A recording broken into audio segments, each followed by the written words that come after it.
Hello learners. Today in this video we are going to learn 8th standard science chapter number 7 metals and non-metals.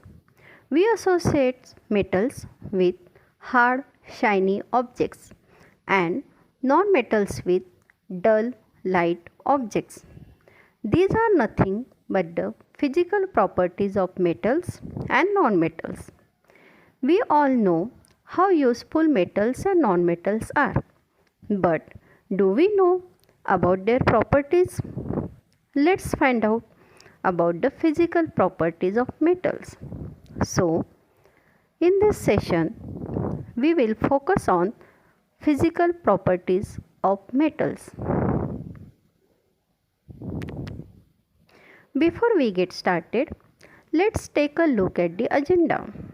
In this session, the first module is classification of elements, followed by next module physical properties of metals, where we will acquaint ourselves with few different properties that metal possess. Everything from the air around us to the food that we eat is made up of matter. A matter is composed of several elements which acts as the basic building blocks. Pick up any objects around you and you will be surprised at the composition of that object's matter. Going deep into the study of matter around us reveals many unique and interesting facts about the composition of matter. Elements in different groups are lumped together in one of three classes depending on their properties. These classes are metals, non-metals, and metalloids.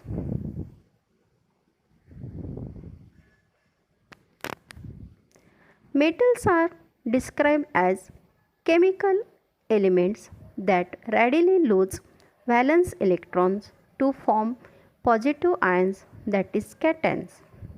A metal, it is a Greek word, is a material that when freshly prepared, polished, shows a lustrous appearance and conducts electricity and heat relatively well.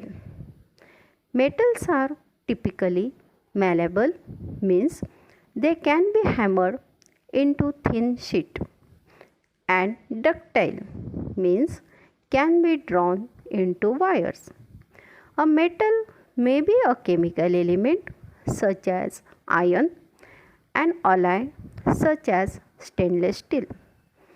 Examples of metals are aluminum, copper, iron, tin, gold, etc.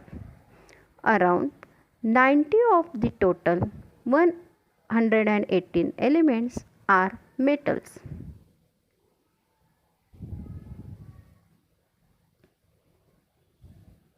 Let's see the first property, that is physical state. Under ordinary temperature, metals stay in solid state. However, metals like mercury and gallium are in liquid state even at room temperature. Let's see about the second property, that is luster.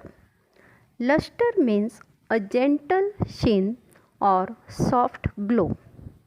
Lights get reflected from the clean surface of metal. Metals have luster, this means they are shiny. For example, gold, copper, and silver, etc. The next property is hardness.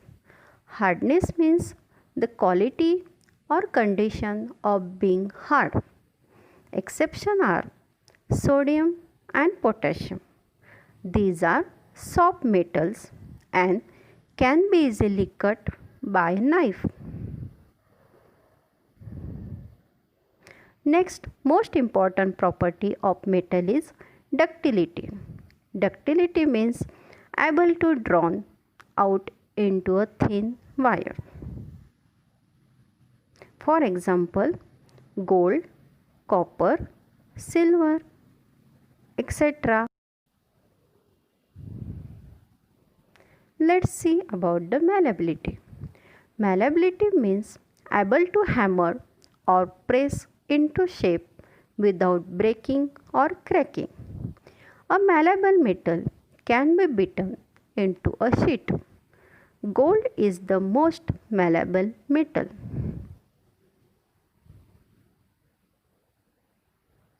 Metals are good conductors of heat.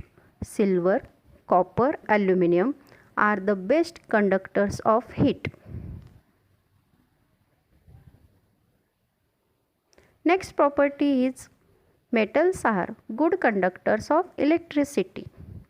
Lead is an exception, which is neither a good conductor of heat nor a good conductor of electricity. Metals have high density. Sodium, potassium and lithium are exception, having lower density than water. Generally, metals have high melting points and boiling point. Exception are mercury, gallium, sodium. Most metals have high values greater than 300 degrees Celsius and most metals have high boiling points greater than 1000 degrees Celsius. Next, most interesting property of metal is sonority. Sonority means capable of producing a deep or ringing sound. Metals are sonorous. They produce sound on striking. Thank you.